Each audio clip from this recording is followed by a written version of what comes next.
É um super prazer. E queria também agradecer a presença de todas e de todos aqui. Como eu falei, como a Aga comentou, né? Essa é uma apresentação baseada na minha defesa de doutorado, né? Então, eu vou trazer um pouquinho aqui alguns elementos que eu estudei nos últimos 4 anos. Então, eu defendi minha tese faz exatamente um mês. Então, vou trazer um pouquinho dos elementos que eu fui construindo e estudando nos últimos 4 anos. Só para me apresentar rapidamente, meu nome é Helena Alves Pinto, eu sou bióloga formada pela USP, fiz o meu mestrado na parte mais de ecologia aplicada e conservação da biodiversidade na Inglaterra, e o meu doutorado eu terminei agora pelo programa de pós-graduação em ecologia na UFRJ, também com foco em ecologia aplicada e conservação. Né? Eu sempre tentei, ao longo da minha carreira, trabalhar com questões bastante aplicadas, né, que fazem esse link entre a pesquisa e políticas públicas. Então, o que eu trago aqui hoje é um pouquinho desse reflexo. E, como a Aga falou, a gente se conheceu a primeira vez quando eu tinha acabado de aplicar para uma vaga para entrar no IES, isso foi lá atrás, em 2013, foi no evento paralelo da COP, de clima, e foi um super prazer. Desde então, desde 2013, 2014, eu estou trabalhando no IES, junto com a Aga, então aproveito muito a oportunidade mais uma vez. Bom, sem mais delongas aqui, então acho que eu posso começar. Então, como eu falei, isso vai ser uma apresentação muito baseada no meu trabalho dos últimos 4 anos, que foi em torno de... nesse trabalho, né, ao longo desse período, eu quis ir um pouquinho além das áreas protegidas, né? Então, o meu grande objetivo era tentar entender um pouquinho o papel de outras áreas, e aqui eu coloco essas aspas, né, para a conservação da biodiversidade. E eu vou explicar um pouquinho ao longo dessa apresentação exatamente o que eu estou falando com essas outras áreas, né? Que fica um termo meio geral, assim, mas eu vou explicar um pouquinho qual que é o contexto disso. Bom, então a apresentação, ela vai ser dividida dessa forma, só para vocês se entenderem mais ou menos, né, se localizarem na apresentação. Então, eu primeiro vou dar uma contextualização do que eu estou falando e até explicar de onde surgiram essas outras áreas, o que é isso e de onde vem, né? E em outras áreas, nos outros capítulos, eu já vou estar falando um pouquinho dessas que vocês podem ver aqui no segundo tópico, OSMs, né?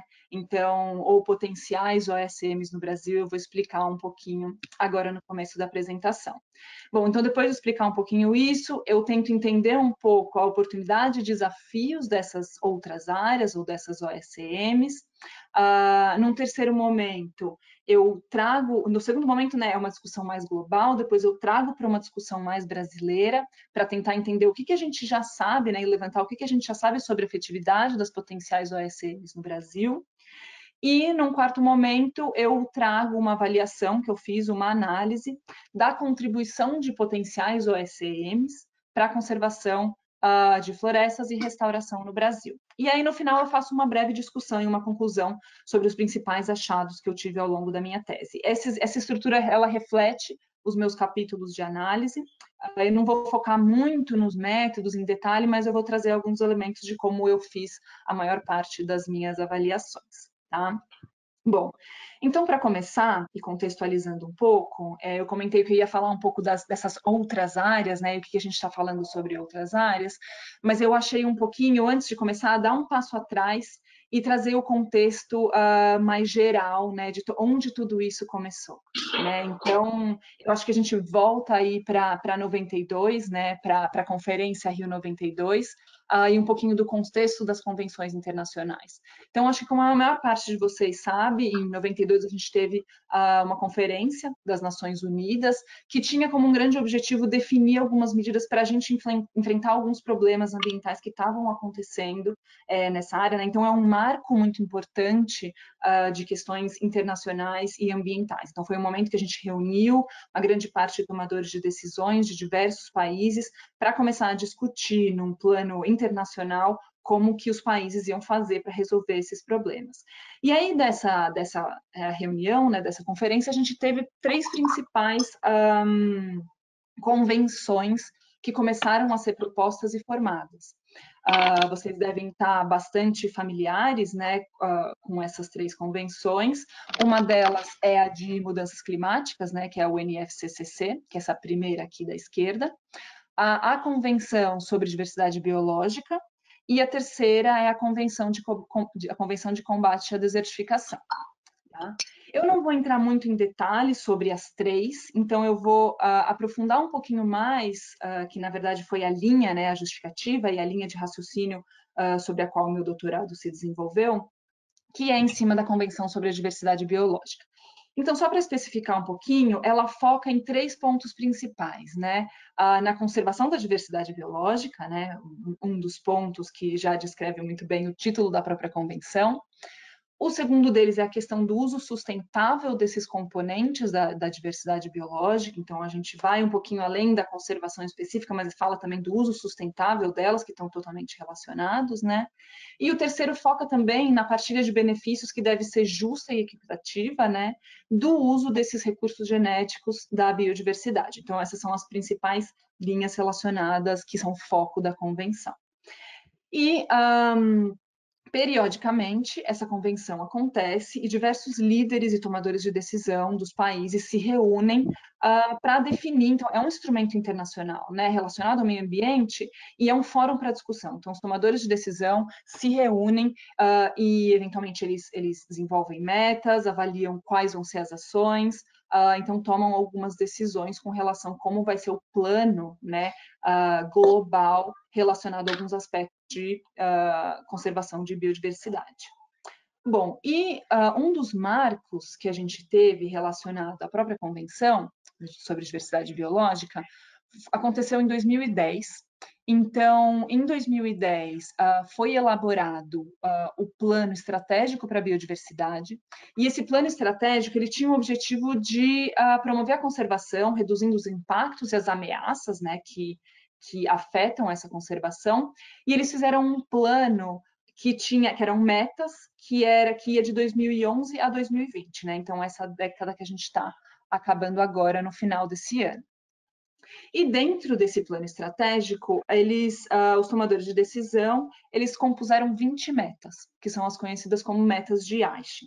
As metas de Aichi, elas são representadas por esses ícones que vocês estão vendo aí na tela, né? E elas têm aspectos e focos muito diferentes. Então, tem uma meta que é muito direcionada para a questão da comunicação, de serviços ecossistêmicos, outra que é muito focada na questão do financiamento, né? Para garantir, por exemplo, que essa conservação aconteça. E a que eu vou focar hoje mais especificamente é a meta 11, que é esse íconezinho que mostra bem claramente que é uma cerca separando uma área protegida e uma área não protegida. E essa é a meta que está falando especificamente sobre medidas de área, né, que inclui as áreas protegidas. Então, eu trouxe aqui para vocês, já focando nessa meta 11, do que ela se trata, né? Qual que é a meta relacionada a essas medidas de área ou áreas protegidas. Eu trouxe a escrita da meta porque ela traz alguns elementos aqui que são muito importantes, que são indicadores que guiaram, né, os países no desenvolvimento e nas ações e nos planos estratégicos de cada um dos países para desenvolver e para atingir essa meta. Então, o que a meta de Aichi número 11 fala? Em 2020, e aí eu coloquei alguns grifos, né? Tem algumas partes que estão em negritas, que são grifos meus e que eu vou chamar a atenção ao longo da descrição. Então, em 2020, pelo menos 17% das zonas terrestres e de águas continentais e 10% das zonas costeiras e marinhas, especialmente áreas de importância particular para a biodiversidade e serviços ecossistêmicos, devem estar conservadas por meio de manejo eficiente e equitativo, ecologicamente representativas, com sistemas bem conectados de áreas protegidas e outras medidas eficientes de conservação baseadas em área e integradas em mais amplas paisagens terrestres e marinhas. E por que eu grifei alguns desses pontos? Bom, o primeiro, esse 17% das zonas terrestres, esse é um indicador muito forte quantitativo, né? Então, depois, um pouquinho mais para frente, eu vou voltar nele, mas isso é uma coisa bastante importante de deixar mencionada aqui. Então, a gente tem um indicador muito forte aí relacionado à área, né? Uma porcentagem. E depois, mais para baixo, a gente tem alguns indicadores um pouco mais qualitativos, né? Alguns elementos mais qualitativos. Então, o manejo eficiente, serem ecologicamente representativas. E aí, o último grifo que eu coloquei aqui é relacionado ao que eu trouxe, né? Esse acrônimo que são as OSMs. Então, essas outras medidas eficientes de conservação baseadas em área, é o que significa as OSMs. E aí, quando as pessoas começam a pensar, né? Ah, tudo bem, quando você começa a tentar entender o que são outras medidas eficientes de conservação baseadas em área, primeiro que esse é um nome gigantesco, o acrônimo é feio, né? Então, ninguém nunca consegue lembrar não, o que era OCM, EOM, Então, assim, é muita confusão. E, na verdade, o que aconteceu? Parece que esse termo ele foi colocado aí sem muito guia, sem muito direcionamento de o que essas áreas são, o que a gente pode incluir ou não pode incluir nessas áreas. Então, isso tudo ficou muito turvo, ficou muito confuso. Essas metas elas foram divulgadas e os países não faziam a menor ideia do que eles poderiam considerar como essas OSMs, tá? Eu vou sempre falar o acrônimo que representa o nome em inglês, OSMs, mas no Brasil a gente já está começando a discutir sobre essas questões, e aí vocês podem ouvir tanto OSMs como OMECs, tá? Que aí, na verdade, fica o acrônimo certinho para outras medidas eficientes de conservação baseadas em área. Bom, e aí, diante disso, né, percebendo que existia uma dificuldade muito grande, uma falta de direcionamento em entender o que eram essas áreas, a IUCN, em 2015, a pedido da própria CDB, organizou um grupo de trabalho, né, uma força-tarefa, para tentar entender exatamente o que são essas áreas e propor um guia, né? Então, esse foi um protocolo para definição dessas áreas, reconhecimento e reporte do que são essas OSMs ou OMECs. Então, basicamente, eu vou trazer alguns elementos do que eles trouxeram nesse protocolo. Eu auxiliei um pouquinho no desenvolvimento dele no meio do meu doutorado, né, a partir do finzinho. E para vocês terem ideia, as metas elas foram propostas em 2010 para acabar em 2020. Esse grupo de trabalho ele foi formado em 2015. Eles só finalizaram esse relatório em 2018 e 2019. Ele foi aprovado pela CDB em 2018. Então foi assim, foi um desenvolvimento muito tardio. E os países ficaram meio perdidos enquanto isso para tentar definir o que a CDB estava querendo, na verdade, com essas OSMs. Então, basicamente, o que eles definem aqui nesse relatório, né? Eles falam que, a primeira coisa, as OSMs, elas têm que ser uma área geograficamente delimitada, então não ela tem que ter, se você for pensar do ponto de vista do SIG, né, ela tem que ter um contorno no mapa, não é uma coisa etérea, ela tem que ter essa delimitação. O segundo ponto é que ela não pode ser classificada como uma área protegida, tá? Então, ou uma área é área protegida e classificada pelo país como tal, né, de acordo, claro, com os critérios da IUCN. E o terceiro ponto é que ela tem que ser governada, e esse é um ponto extremamente importante, ela tem que ser governada e manejada de forma que assegure resultados positivos. Então, de uma certa forma, ela tem que ser eficiente para a conservação, né? E duradouros, então sempre pensando no longo prazo, para a conservação da biodiversidade. Mas ela tem que ser tudo isso, ela tem que ser efetiva, ela tem que trazer resultados positivos, mas ao mesmo tempo ela não precisa ter o objetivo específico de conservar. Então, ela simplesmente pode ser uma área que existe ali, ela tem uma certa governança, ela tem um certo manejo, mas ela não precisa ter o objetivo de conservar, mas ela precisa ter algum resultado para isso. Tá? E aqui mostra um pouquinho, esse gráfico, ele é bem interessante, que mostra exatamente o que é classificado como tal, e pensando um pouco nesses objetivos de conservação, né? Então, do lado direito do gráfico, em azul, vocês estão vendo, por exemplo, tudo que seria classificado como áreas protegidas, né? Que elas têm, as áreas protegidas, de acordo com a definição da IUCN, elas têm o objetivo primário de conservar a biodiversidade, tá? Isso de acordo com a classificação da IUCN.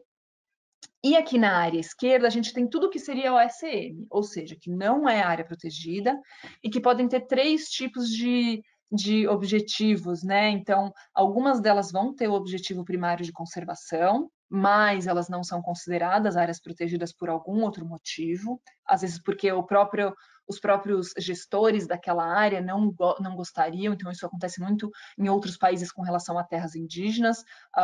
Os líderes eles não querem ser reportados como áreas indígenas e, nesse caso, eles poderiam ser reportados como OSMs. No segundo ponto, em cinza, são áreas que teriam um objetivo secundário de conservação. Então, por exemplo, uma área aqui que o objetivo dela é, enfim, pensar nas áreas militares, né? Para o terceiro caso, o amarelinho. Eles não têm objetivo nenhum de conservar, mas eles podem estar conservando. E o segundo seria o objetivo principal aqui é garantir a diversidade social, mas a gente também, o segundo ponto é conservar. Então, varia muito, mas todas essas áreas poderiam ser consideradas OSMs. E aí, alguns exemplos, né? Porque quando começou a discussão, não, tudo bem, a gente tem esses critérios de coisas que podem ser ou não OSMs, mas sempre ficava muito obscuro de exatamente do que se está falando, né? E esse relatório, esse protocolo, ele traz alguns exemplos. Então, como eu falei, por exemplo, as áreas militares, elas, depois de uma avaliação, elas poderiam ser consideradas OSMs dependendo das características delas. Outros exemplos, por exemplo, áreas privadas, terras indígenas, áreas com sistemas de manejo tradicional, áreas de nascentes e entre outras. E aí o que acontece? Essas são algumas tipologias, né, que poderiam ser consideradas, e aí vocês vão me ouvir sempre falando aqui de potenciais OSMs. Por quê? Porque essas áreas elas podem ser consideradas, mas elas podem ser potenciais OSMs, mas para virar OSM mesmo, ela vai ter que ser avaliada num caso a caso com relação a algumas dessas características. Então, você pode olhar uma área militar, ela pode ser potencial, porque eles ali não têm o objetivo de conservar direto, né, específico. Dentro de uma área militar, lá no meio da Amazônia, eles têm outros objetivos, como treinamento, enfim, outras coisas, mas existe a especulação de que essas áreas elas podem ser muito eficazes para a conservação da biodiversidade, né? Dificilmente um garimpeiro madeireiro entraria numa área militar para fazer qualquer coisa ali dentro. Então existe essa especulação. Então depois essas áreas elas vão ser avaliadas de acordo com o protocolo e aí vão ser definidas se elas podem ou não ser reportadas como OSMs. E sempre quando eu falo ser reportadas como OSMs, é ser reportada pelo seu país, né?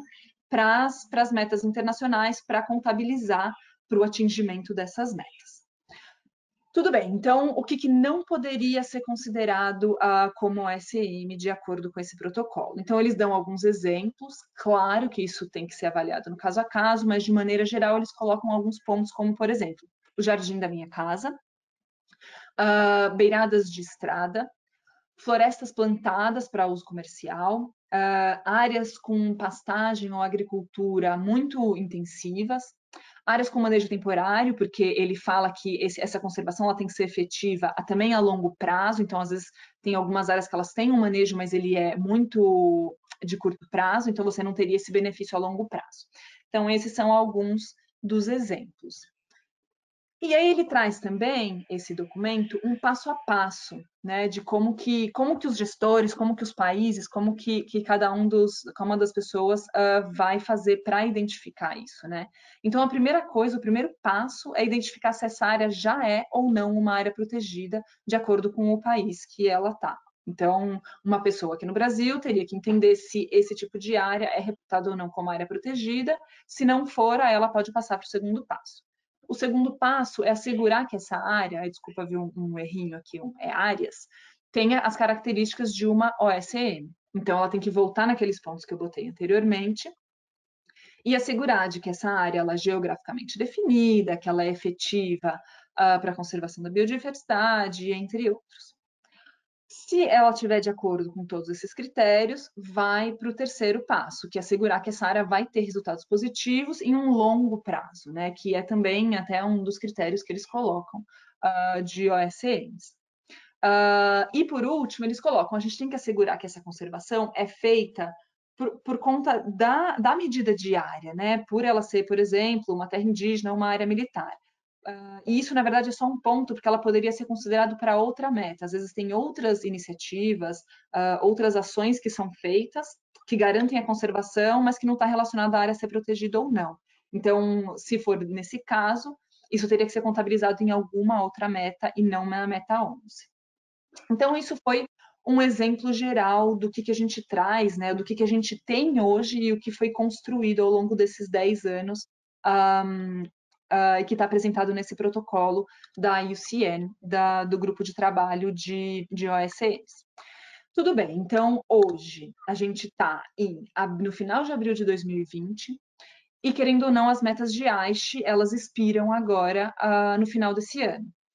O que a gente tem? A gente tem esse protocolo para identificação, então isso vai poder começar a ser usado pelos países, mas como isso demorou muito, hoje tem pouquíssimas áreas reportadas, né? Claro que no final desse ano a gente vai entender um pouco melhor, né? Quais áreas foram reportadas e quando a gente vê os relatórios finais dos países.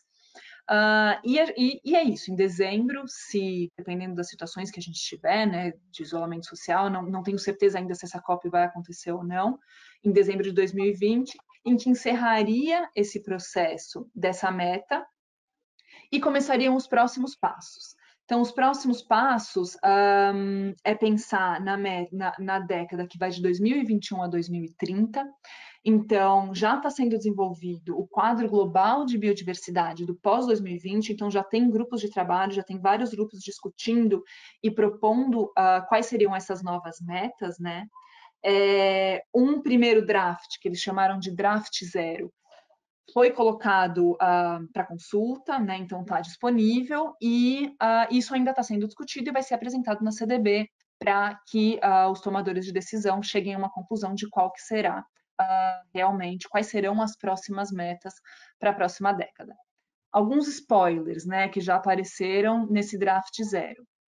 As OSMs, elas devem ser mantidas, então isso já apareceu no draft zero e parece que tem muito interesse, principalmente dos grupos técnicos e de alguns tomadores de decisão, com relação a manter essas áreas, tá?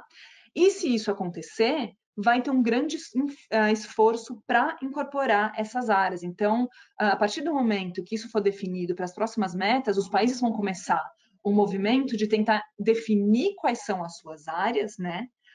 Avaliar os seus territórios novamente, então tentar entender exatamente o que eles trazem, o que é área protegida e o que é OSM e como reportar e monitorar essas áreas, né? E aí o principal ponto, na verdade, como um dos critérios é entender se essas áreas contribuem realmente para a conservação da biodiversidade, muitos dos países vão estar na correria e no esforço para entender como avaliar a efetividade dessas áreas, tá? Para eles poderem identificar se elas são realmente OSMs e podem ser reportadas. Bom, então, considerando todo esse contexto, acho que um dos grandes objetivos do meu trabalho, né, e que eu vou falar um pouquinho hoje, é tentar entender um pouco, considerando essa possibilidade, né, e essa oportunidade de incluir essas OSMs no cenário tanto internacional como nacional de cada um dos países, entender o papel e a efetividade dessas OSMs no Brasil e no mundo. Então, eu vou trazer essa discussão tanto de um ponto de vista mais global, né, uma discussão um pouco mais técnica e teórica, e depois trazer um pouquinho essa discussão para o contexto nacional brasileiro. Bom, então o primeiro ponto, quando eu comecei a desenvolver a minha tese, tentar entender o que são essas áreas, estava em um momento ainda muito de discussão de quais seriam as oportunidades e os desafios que essas áreas podem oferecer para a conservação da biodiversidade. Então, em diversos momentos, diversas reuniões que eu fui, interagindo com várias pessoas, eu ouvia diversas informações que iam desde vai ser fantástico incluir isso. Essas áreas elas podem trazer podem ter um potencial enorme para conservar e para trazer benefícios para a sociedade. E tinham pessoas que falavam, gente, isso vai ser a pior coisa que a gente pode fazer, porque elas podem, a gente pode inserir várias áreas ali no meio que vão ser péssimas para a conservação. Enfim, tinham informações muito diversas, opiniões muito diversas. Então, para esse primeiro momento, o que eu quis entender era, tudo bem, se a gente inserir essas OSMs, quais são as oportunidades e quais são as consequências inesperadas que a gente pode trazer para a conservação. Então, eu conversei com diversos especialistas, então são pessoas que estão extremamente engajadas com o processo de definição dessas áreas, engajadas com o processo de definição do quadro global de biodiversidade no pós-2020, e a partir de uma conversa, né, com cada uma delas, eu fui conseguindo levantar alguns pontos que, tanto de oportunidade, né, então para a gente trazer legal, isso a gente tem que investir, eu acho que isso pode ser um ponto positivo, e até alguns pontos negativos que seriam mais no sentido de, tá, como a gente pode, se essas áreas forem inseridas mesmo, como que a gente pode mitigar, né, esses problemas, esses desafios e enfim, essas questões negativas que elas podem trazer. Então, eu vou apresentar agora algumas desses elementos que esses especialistas foram trazendo ao longo dessas conversas formais e informais que eu tive com essas pessoas. Bom, então o primeiro ponto, vou começar com as oportunidades, né? O primeiro ponto, que foi um ponto que quase todos os especialistas comentaram, é com relação ao reconhecimento dessas áreas. Então, o que acontece na verdade? Né? Eu consegui montar esse fluxo a partir da resposta de diversas pessoas sobre qual seria o benefício de incorporar essas áreas e reconhecer essas áreas. Né? Então, a partir do momento que essas áreas são reconhecidas como OSM, bom, inicialmente elas não estavam incorporadas na agenda ambiental. Então, você tem uma agenda ambiental, muitas dessas áreas estavam em outras agendas, em outros ministérios, em outros grupos, então elas estavam sendo inicialmente excluídas da agenda ambiental, em alguns casos, né, em outros já havia um diálogo, em outros casos não. E a partir do momento que você reconhece essas áreas, elas são incorporadas na agenda de conservação. E aí você tem uma cascata de acontecimentos, né, e resultados que podem acontecer dessa incorporação. Então, por exemplo, essas áreas elas podem ser mais monitoradas, né, porque elas estão ali no radar dentro daquela governança. Por um outro lado, essa área ela pode estar mais propensa a receber financiamento para atividades. Então, só para dar um exemplo, por exemplo, o Fundo Global para Meio Ambiente, o GEF, ele financia atividades e ações relacionadas às 3 conferências, né? Então, a CDB, a UNFCCC e a Conferência de Desertificação. Então, a partir do momento que essa área é incorporada nessa agenda, tem muito mais chance dela ser financiada por um projeto, pelo dinheiro, o orçamento do GEF, por exemplo. Isso gera uma série de consequências. Então, em geral, quando as pessoas elas são inseridas, isso pode gerar um sentimento de orgulho e de empoderamento. Essas áreas, a partir do momento que as pessoas são empoderadas e elas entendem que elas estão fazendo, a ação delas resulta em um benefício, elas podem se sentir mais responsabilizadas por aquilo, né? E aí você acaba descentralizando um pouco a conservação do ponto de vista de as pessoas entenderem que o que elas fazem também interfere, né, na conservação do meio ambiente, e você acaba levando a isso a uma diversificação dos sistemas, né, diversificação, e na verdade você consegue manter os sistemas que são sustentáveis e que já acontecem, e você garante ali o recasamento, né, entre o sistema natural e o sistema social, que hoje eles estão muito desvinculados. Então você volta um pouco a vincular o sistema natural e o sistema social. Então esses foram alguns, isso foi só um exemplo, né, de todo esse diagrama, mas foram alguns pontos super importantes que vários dos entrevistados trouxeram, né, esses especialistas trouxeram. Um segundo ponto que foi comentado é a questão dessas áreas elas serem extremamente efetivas. Então, muitos dos entrevistados acreditavam que, por conta desse protocolo da IUCN ser bastante rígido e bastante restrito, que seria difícil de áreas aleatórias que não são efetivas serem caracterizadas como ASCMs. E que, no final, o que a gente teria seria um cardápio de áreas que podem trazer muitos benefícios para a conservação.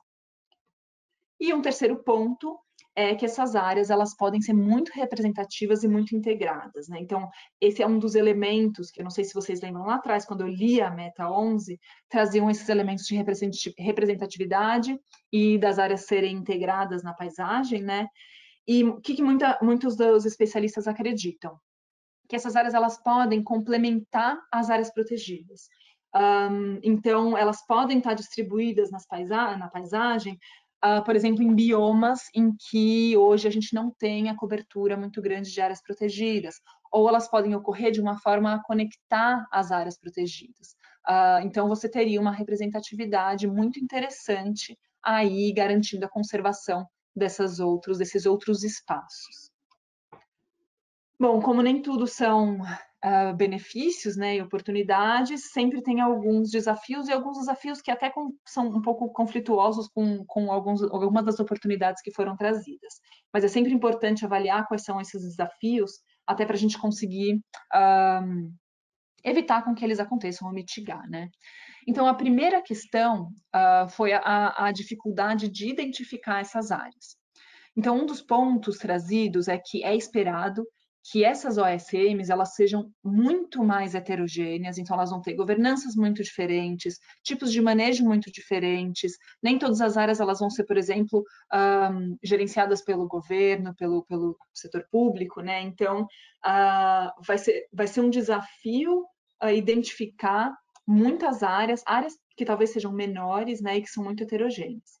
E um outro ponto que alguns especialistas trouxeram é que talvez o protocolo da IUCN talvez tenha esse benefício dele ser muito rígido em resultar na escolha de áreas que são muito efetivas, mas, por outro lado, o que pode acontecer é que talvez as pessoas tenham muita dificuldade de identificar justamente porque o protocolo é muito rígido. Então, é muito importante que tenha um balanço, né, nessa rigidez em como esse processo vai acontecer. E por último, não, o segundo ponto é a questão da dificuldade de monitoramento. E isso não é uma exclusividade das OSMs, com todos os especialistas que eu conversei, todo mundo comentou da dificuldade de monitorar essas áreas, né, e avaliar a efetividade de áreas protegidas e outras áreas, e pode estar muito relacionado com a questão das ferramentas atuais não atenderem às necessidades e à escala. Então, eu vou dar dois exemplos aqui, que na verdade são extremos opostos. Um deles é a gente, principalmente o Brasil, mas todos os outros países, eles fazem muito uso de satélite, né? Então, a gente consegue avaliar muito bem, aí numa escala até que relativamente bastante fina, o desmatamento, por exemplo, né? A questão é que a gente perde um pouco a informação do que está acontecendo ali embaixo da cobertura de floresta. Então, às vezes, você tem um bosqueamento, às vezes você tem defaunação que você não consegue acompanhar. Então, algumas áreas, quando você olha pelo satélite, elas estão com a cobertura florestal intacta, mas elas são consideradas desertos verdes, porque você não tem nenhum tipo de enfim, é super, não tem riqueza de espécies de fauna, enfim.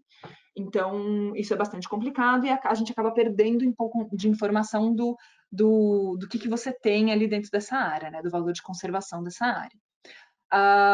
E o extremo oposto é a questão do monitoramento em campo. Então, quando você tem equipes indo a campo e fazendo esse monitoramento de espécies, você tem dados extremamente robustos para entender o que tem ali, mas é praticamente inviável você fazer isso numa escala, pensando numa escala nacional, até de estado, município. Então, é bastante complicado, assim, tem meio termos, mas hoje não tem uma forma de monitoramento que seja extremamente eficaz para dar conta de tudo que deve ser monitorado, de toda essa avaliação de efetividade que seria interessante de se fazer nesse caso.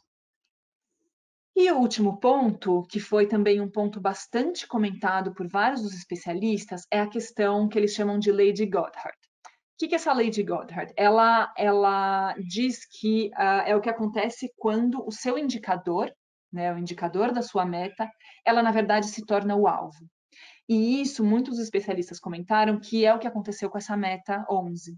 Por quê? E aí eu volto naquela questão que eu comentei de novo na leitura da meta 11, que eu trouxe aqueles 17% de área que foram indicados ali. Então, dentro da Meta 11, espera-se que 17% do território terrestre, né, mundial esteja dentro de áreas protegidas ou OSMs. E, na verdade, o que está acontecendo, e muitos países e muitos especialistas criticaram isso, é que o medo deles é que os países, na verdade, comecem a reportar uma infinidade de áreas para falar, olha, estou de parabéns, eu reportei aqui, tenho 30% do meu território coberto com áreas maravilhosas, mas na verdade não tem uma avaliação de se essas áreas são equitativas, se essas áreas são efetivas, entre outros elementos qualitativos. Então, o medo é que o foco fique nesse 17% de área, mas que você esqueça dos outros elementos e, na verdade, você vai ter um monte de área que não tem o menor valor ali para conservação. Bom, Dito isso, então a gente entende mais ou menos o panorama do que a gente tem de oportunidade, desafio, e muitos dos especialistas, né, durante essas conversas, muitos deles falavam que é muito interessante a gente ter essas OSMs incluídas na meta, né, e que a gente tem que, provavelmente a gente vai conseguir lidar com alguns desses desafios. Então, considerando essas oportunidades, né, e considerando que muito provavelmente essa tipologia, né, essas OSMs, elas vão ser inseridas na próxima meta, a minha seguinte pergunta é: tudo bem, mas como que essas OSMs elas estão se encaixando agora no contexto brasileiro, né? Então, a gente teve essa discussão no nível internacional, mas eu sempre fiquei com essa questão de tudo bem, o que a gente tem hoje? Então, eu queria trazer dois elementos aqui para tentar contextualizar um pouco o que foi feito no Brasil até agora com relação a isso, né? Então, o Brasil, ele desenvolveu a Meta 11 nacional, então os países, eles são incentivados e alguns deles desenvolvem as próprias metas nacionais. O Brasil elaborou essas metas, elas são muito parecidas com as metas internacionais da CDB, algumas são um pouco mais ambiciosas e outras menos. E na Meta 11 Nacional, eu vou ler um trechinho dela, né? Que fala que até 2020 serão conservadas, por meio de unidades de conservação previstas na lei do SNUC e outras categorias de áreas oficialmente protegidas, como APPs, reservas legais e terras indígenas com vegetação nativa, pelo menos 30% da Amazônia, aí foi um pouquinho mais ambicioso, né, do que a meta internacional, e 17% de cada um dos demais biomas terrestres, e continua. Tá? Essa é a resolução 6 do CONABIL, que foi escrita em 2013. E tem outro documento muito importante também, que é o Plano Nacional de Áreas Protegidas, que foi publicado em 2006, que também traz outros dois elementos, que é os direitos territoriais das comunidades quilombola, que não estão mencionados na Meta 11, né? E os povos indígenas, como instrumento para a conservação da biodiversidade. Então, a partir desses documentos e desse entendimento, eu continuei com o questionamento que era, tudo bem, se a gente tem esses elementos descritos, precisa entender direito quais áreas, né, realmente, quais dessas tipologias que vão ser contabilizadas. Então, essa era a minha primeira pergunta, né, aqui para o território nacional. Quais que vão ser contabilizadas como OSMs, então a gente tem ainda uma discussão muito grande de o que é reportado como áreas protegidas, do que é considerado como, o que pode ser considerado como terras indígenas, como OSM, será que as terras indígenas ela, entram como áreas protegidas ou não? Algumas pessoas concordam que sim, mas tem uma divergência que talvez não devessem ser, então, de repente, há um momento para repensar um pouco como o que a gente vai reportar como OSMs, né? E o ponto mais importante era, a gente só vai conseguir definir o que a gente vai reportar como OSM se a gente entender se essas áreas são realmente efetivas para a conservação da biodiversidade. Então, a partir disso, eu fiz uma revisão da literatura com essas 4 diferentes tipologias, né? Então, eu considerei terras indígenas, territórios quilombola, áreas militares, e as áreas de APP e de reservas legais, que são áreas que estão previstas dentro do Código Florestal, do novo Código Florestal, né, da Lei de Proteção de Vegetação Nativa, publicada em 2012. Só para dar um panorama um pouquinho geral de onde essas áreas estão distribuídas, né? Então, hoje a gente tem 17% do território coberto pelo SNUC, né, que é o Sistema Nacional de Unidades de Conservação. Vocês podem ver que pelo mapa tem um viés bastante grande aí para a Amazônia. Quase 13% coberto por terras indígenas, que tem o mesmo viés. 0,5% da área está coberta por territórios quilombola, e aí é importante lembrar também que muitos territórios quilombola eles ainda não foram regularizados, então provavelmente esse número deve aumentar.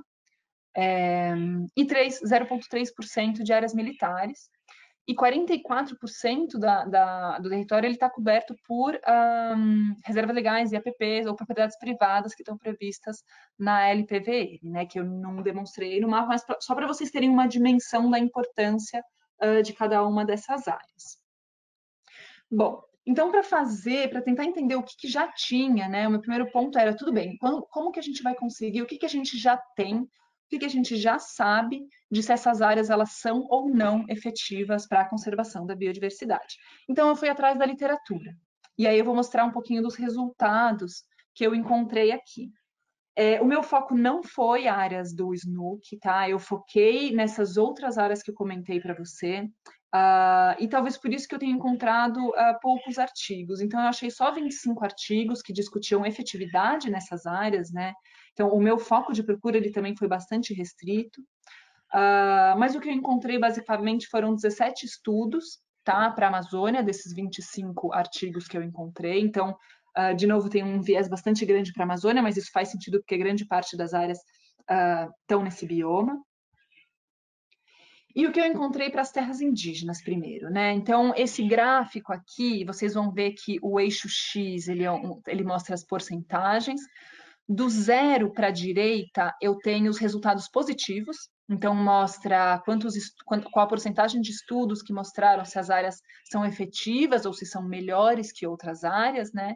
E do meu 0 para a esquerda, a gente tem aqui a informação da porcentagem de estudos que mostraram resultados negativos, né? Então, de repente, as áreas não serem efetivas ou serem piores do que outras quando houve essa comparação entre os estudos. Então, o que eu vi aqui para terras indígenas é que, de uma forma geral, né, 19 dos 20 estudos mostraram que elas são efetivas para a conservação, e aí a variável resposta era, em geral, desmatamento, mas também tinha avaliação de carbono e fogo. E 4 estudos mostraram que elas são melhores do que outras áreas, né? Isso para os estudos que incluíam algum tipo de comparação. Quando a gente avalia território quilombola, eu tive, infelizmente, só 5 estudos, então a gente tem uma escassez muito grande de dados, né, de avaliação de efetividade dessas áreas. Desses 5, 3 mostraram que são áreas efetivas, mas os resultados são muito variáveis. Então, vocês veem aí que vários estudos, né, mostraram que, 2 estudos mostraram que elas não são efetivas, então que elas tiveram resultados negativos. Quando a gente vai para a unidade de conservação de uso restrito, 100% dos estudos mostraram que elas são efetivas sim, né? Então ela teve um resultado muito bom e até com relação a ela ser melhor ou pior do que outras áreas. E com relação às áreas de uso sustentável, 14 dos 16 estudos mostraram que elas são efetivas para alguma das variáveis resposta, incluindo desmatamento, fogo ou emissão de carbono. E aí, ressaltando mais uma vez que a ideia de incluir aqui áreas de uso restrito sustentável não foi uma busca direta para entender essas áreas, mas foi mais que, em geral, os artigos que traziam resultados para territórios indígenas ou quilombola também traziam resultados também faziam essa avaliação de unidade de conservação de uso sustentável e de uso restrito. Então, alguns pontos, né, que eu levantei e que são importantes de serem levantados a partir desses resultados. Então, a gente viu que território indígena, pela revisão, ele parece ser bastante efetivo, né, então teve resultados bastante positivos, mas foi muito alarmante ver que tem pouquíssimos estudos para entender esses outros grupos, né? Então, eu nem apresentei aí, mas para vocês terem ideia, eu achei um estudo falando sobre efetividade de reserva legal, tá? E que dentro do próprio estudo ele encontrou coisas extremamente diferentes. Então, em um período foi super efetiva e no outro período foi horrível. Então, dentro do próprio estudo você já teve uma variabilidade muito grande. E para áreas militares tiveram 2 estudos e também um mostrava que era efetiva e o outro mostrava que não era efetiva.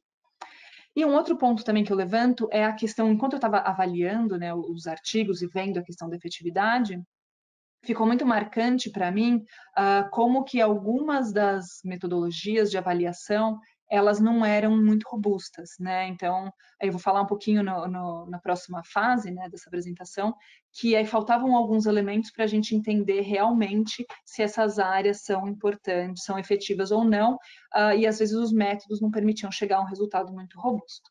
Então, considerando esses 3 pontos, o meu próximo passo foi entender qual que é a contribuição, né? Então, avaliar realmente com dados a contribuição de diferentes regimes de governança, que eu estava chamando sempre como potenciais OSMs, né? Porque elas não foram avaliadas ainda, para reduzir a conversão de vegetação nativa e aumentar a restauração na Amazônia brasileira. E aí aqui eu diminuo um pouco mais o meu foco de análise, de discussão, e aí eu vou direto para fazer essa avaliação dentro da Amazônia brasileira. Então, de novo, eu trago esses 4 tipos de tipologia, né? Eu trago para avaliação dos meus dados as terras indígenas, os territórios quilombola e as áreas militares, que são os meus principais focos, né, de avaliação. E eu optei por não fazer a análise das áreas de reserva legal e APP. Elas têm uma escala bastante diferente, né? Elas são muito menores, então eu teria que trabalhar com um outro tipo de escala de dados. Então eu optei por não incluir elas. E no lugar eu incluí as unidades de conservação, menos para entender exatamente qual é a efetividade delas, né? Porque o meu foco exatamente não era a discussão sobre essas áreas, mas era para fazer uma linha de base, vamos dizer assim, porque as unidades de conservação elas são sempre usadas aí como um dos principais mecanismos e ferramentas para a conservação da biodiversidade. Bom, como é que eu fiz isso então? Né? Primeiro eu considerei dois diferentes períodos. E por quê? Inicialmente eu tinha pensado em avaliar o período de 2005 a 2017, e eu optei por não fazer isso porque o tempo, o período que você vai avaliar, ele pode interferir na própria variável resposta, né? Então, para dar um exemplo desses dois períodos que eu usei, eu acabei optando por fazer a análise de 2005 a 2012, e depois o período de 2012 a 2017. Isso muito porque em 2004 e 2005 foi implementado o PPCD, que é o Plano de Prevenção e Controle do Desmatamento na Amazônia Brasileira. Então, como vocês podem ver aqui por esse gráfico, a gente tem uma mudança bastante grande na taxa de desmatamento nesses períodos, né? Então, em 2004, a gente tinha taxas altíssimas de desmatamento, que foram reduzidas, elas foram caindo, né, até mais ou menos ali 2012. E em 2012, você já tem uma estabilização e uma retomada do desmatamento, que hoje a gente está já com níveis muito mais altos. Então, eu optei por fazer essa avaliação indo de 2012 a 2017, pensando nessa estabilização da retomada do desmatamento. Estabilização e retomada do desmatamento. E pensando também que isso me ajuda a controlar um pouco a influência dessas políticas, né, no próprio desmatamento, que é o que eu estou avaliando. Bom, e as minhas variáveis respostas? Então, eu comentei com vocês que eu avaliei duas coisas, né? Duas variáveis resposta. A primeira é a conversão de vegetação nativa. Então, eu fiz um esquema só para ficar claro exatamente o que eu estava fazendo, mas eu considerei todos os meus pixels, né? Todas as minhas unidades amostrais, dentro do controle e dentro do meu tratamento.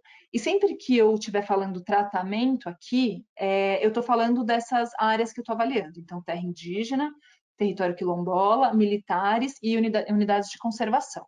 E controle são todas as outras áreas que não têm que não tem nenhum tipo de conservação, de iniciativa de conservação, tá? Então, são as outras áreas que estão fora desses tipos de tratamento. Então, eu considerei todas as minhas áreas, né, de controle e tratamento em 2005 que estavam cobertas com vegetação nativa, e aí eu avaliei, depois, em 2012, quanto que tinha sido desmatado, que está demonstrado aí pelo amarelinho, dentro da minha área controle e dentro da minha área tratamento. E eu fiz a mesma coisa para restauração, que foi a minha variável resposta, a segunda variável resposta. Então, eu avaliei em 2005 o que eu tinha de área dentro do meu tratamento e dentro do meu controle que não estava coberto com vegetação nativa.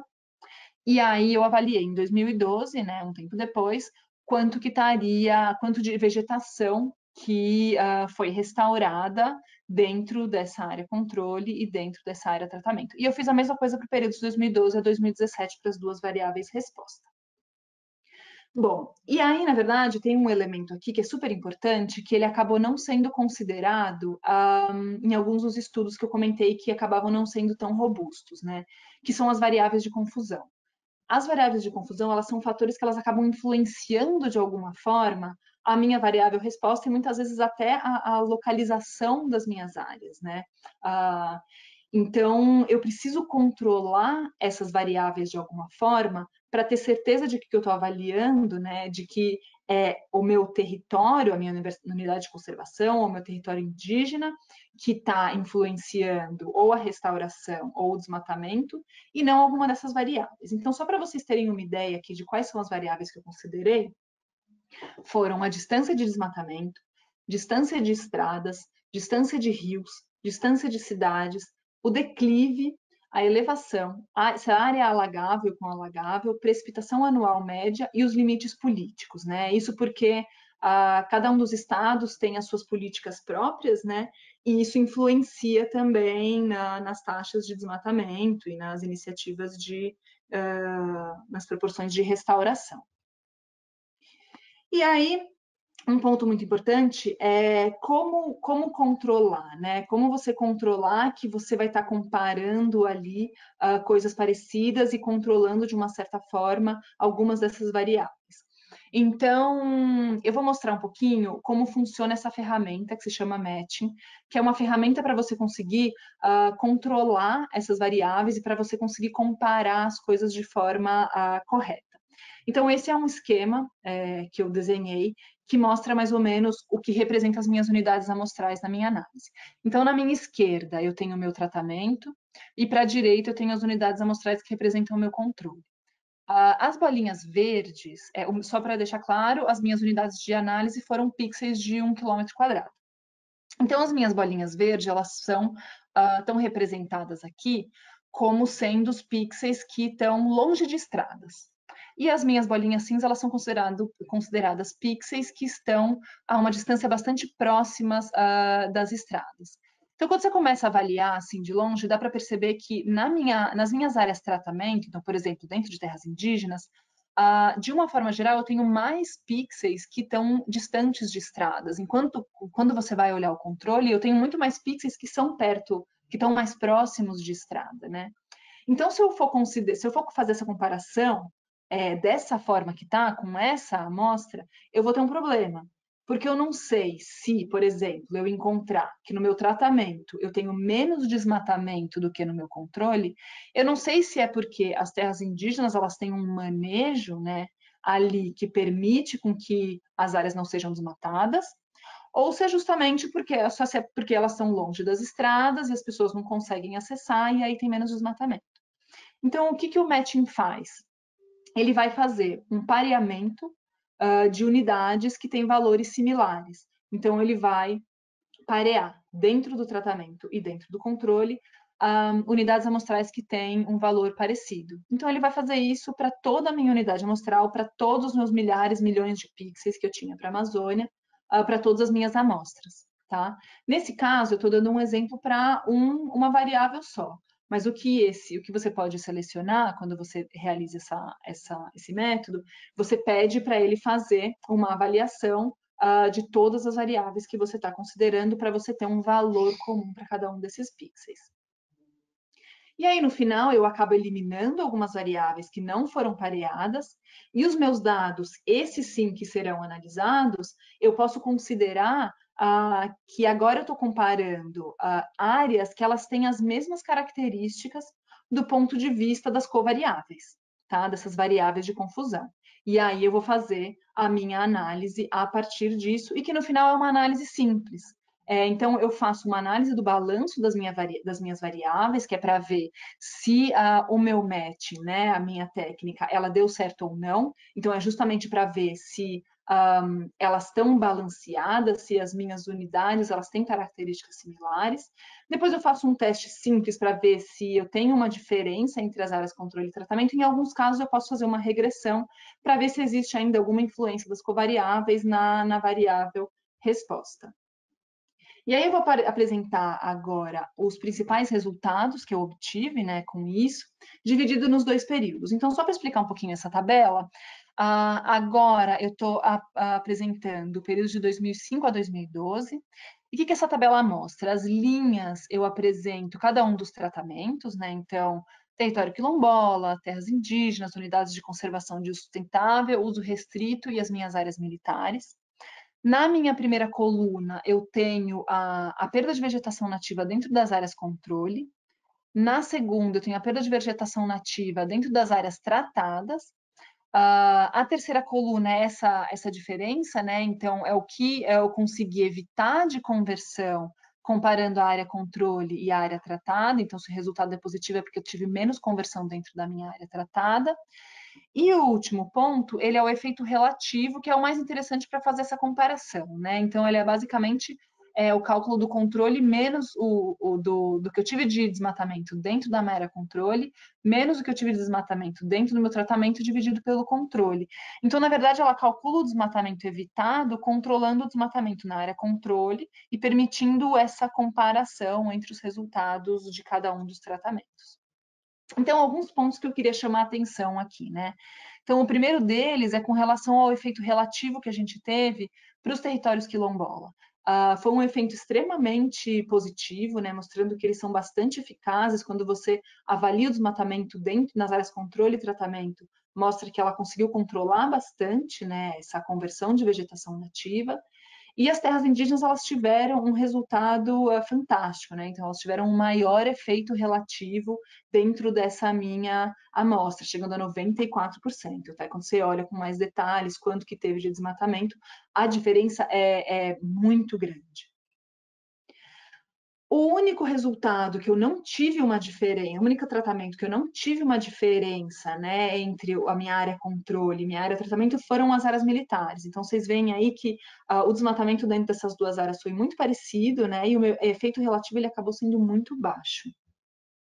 Quando eu passo para o meu segundo período de análise, ainda pensando em conversão de vegetação nativa, os números eles diminuem um pouquinho, né? O efeito relativo de território quilombola diminui um pouquinho, mas ele ainda permanece muito efetivo, né? Eu ainda consigo evitar bastante desmatamento dentro dos meus territórios quilombola, quando comparado com as áreas controle que foram pareadas, né? Que têm características similares. As minhas terras indígenas, elas continuam tendo resultados muito positivos. E aí, muito surpreendente o que eu achei é que no segundo período, os territórios militares eles foram excelentes. Então, enquanto no primeiro eu tive ali um efeito relativo de 17%, ele pula para 87% no período de 2012 a 2017, que foi bastante interessante. Quando eu olho para a restauração, e aí indo de volta para o período de 2005 a 2012, eu também achei um valor bastante alto para as terras indígenas, né? Infelizmente, para esse período, eu não consegui avaliar território quilombola e áreas militares, por causa do meu número amostral muito baixo, mas os territórios, os territórios indígenas, eles tiveram um efeito relativo bastante alto, né? Então, quando você compara também a quantidade de área que foi restaurada, né, de vegetação nativa que cresceu na área tratamento e controle, eu vejo que foi um aumento, uma diferença bastante grande. E aí, quando eu passo para o meu período de 2012 a 2017, esses números também eles chamam bastante atenção. Então, para territórios indígenas, eu tenho aí um efeito relativo de 199%, né? Então, uma capacidade de restaurar áreas dentro desses territórios bastante grande. E a mesma coisa, claro que valores menores, mas também valores bastante altos para os territórios quilombola, o que foi bastante interessante avaliar esse efeito positivo. Então, de forma geral, e para começar a encerrar, trazendo algumas discussões desse capítulo e da tese toda, a gente viu que, a partir dessa avaliação, as terras indígenas elas têm resultados bastante positivos e consistentes, né, ao longo de toda a minha análise para as duas variáveis resposta que eu avaliei. Os territórios quilombolas, a gente tem um pouquinho mais de variação, né? Então, no primeiro período de desmatamento, ele foi um pouquinho melhor, e depois de piorou um pouquinho, mas ainda com resultados bastante positivos. E é importante lembrar que essas duas áreas elas estão sob constante ameaça, né? Então, hoje, por exemplo, a gente está aí tramitando o garimpo, né? Uma lei que talvez permita o garimpo em terras indígenas. Então, a gente vê que hoje tem muita invasão, tá aumentando a invasão nessas terras, né? Sem contar com a questão de coronavírus, então são populações extremamente frágeis a esse tipo de contágio, e eles têm um papel extremamente importante, tanto para conter o desmatamento quanto para promover a restauração. E é muito importante também, eu trago todas essas análises, então tem resultados muito interessantes, espera-se que essas áreas sejam avaliadas e que elas possam entrar para a agenda de conservação, mas aí um ponto que é muito importante aqui também é que essas comunidades elas devem ser ouvidas para a gente entender se elas têm o interesse ou não de serem reportadas e como que elas gostariam que fosse a participação delas. Então, isso é um ponto extremamente importante. Independente da avaliação que a gente faz aqui, elas têm que ser ouvidas para entender como que elas gostariam que fosse a participação delas. E, na verdade, a gente tem que ir além do SNUC, né? Então, a gente viu aí que, em alguns casos, elas podem ser igualmente ou mais eficazes que as unidades de conservação, sempre lembrando que as unidades de conservação, elas devem ser incentivadas e promovidas também. Então, de forma geral, algumas das conclusões, né, a partir de toda a minha apresentação. Então, o primeiro ponto que a gente viu, e não só em escala nacional, mas em escala global, é que as OSMs elas podem apresentar grande potencial para a conservação da biodiversidade, tá? E aí pensando em terras indígenas e territórios quilombolas, eles são muito efetivos para promover, para conter o desmatamento e promover essa restauração. E elas precisam ser, essas áreas elas precisam ser protegidas e regularizadas, né? Então é muito importante que a gente tenha essas questões de regularização feitas. E aí, uma conclusão geral e algumas reflexões, né? Eu acho que a gente vai passar por um momento agora, né? Se essas áreas, se essas OSMs, elas realmente forem incorporadas nas próximas metas, eu acredito que os países, inclusive o Brasil, eles deverão passar por um momento de reavaliar suas áreas, né? Então, é momento de olhar o que a gente tem, olhar o que a gente reporta, ver exatamente o que está sendo efetivo, o que não está sendo efetivo. Então, isso precisa ser reavaliado e rediscutido e entender que a gente tem uma oportunidade enorme, que é o reconhecimento dessas outras áreas, né? Que isso pode trazer benefícios não só para a esfera ambiental, mas também para a esfera social, né? Que eu falei no começo, é o momento da gente talvez conseguir recasar, né? Depois de um certo divórcio aí, essas duas esferas, né?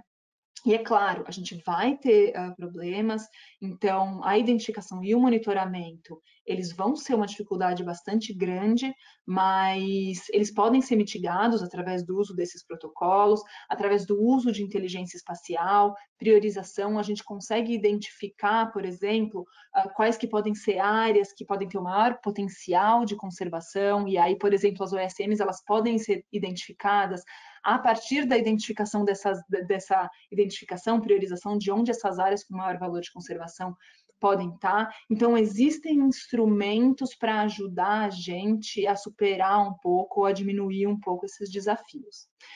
E com relação à lei de Goddard, que eu tinha falado a questão dos 17%, isso é muito importante que a gente pense, né, e que as metas elas sejam construídas a partir da orientação dos resultados, né? Então, a gente tem que entender e tem que colocar na meta quais são os resultados que a gente quer alcançar.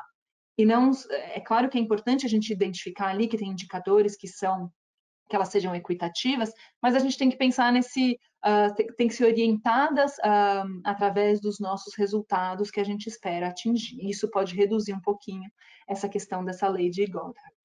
E o último ponto, e que eu já comentei também, é que a gente precisa envolver diversos atores, né? A gente precisa envolver diversas camadas da sociedade e do governo para garantir que a gente tenha alguns modelos, né? Então, aquelas primeiras iniciativas, aquelas primeiras pessoas que vão querer ser reportadas ou que vão querer reportar algumas áreas, e se elas funcionarem bem, elas podem ser ótimos modelos para a gente conseguir que a identificação e o reporte dessas OSMs ganhe escala. Então, acho que os principais pontos que eu queria trazer da minha tese eram esses. Eu queria agradecer aí, enfim, a presença de todos vocês pela escuta. Enfim, agradecer tanto o CNPq, que me deu a bolsa para conseguir fazer o doutorado, o programa de pós-graduação em Ecologia da Universidade Federal do Rio de Janeiro e o IES, que está sendo minha casa, né, há 7 anos, e a Universidade de Cambridge, que eu tive a oportunidade de fazer o sanduíche lá. Então, eu agradeço muito todo esse apoio e agradeço mais uma vez a presença de todos vocês. Obrigada, gente. Obrigada, Helena.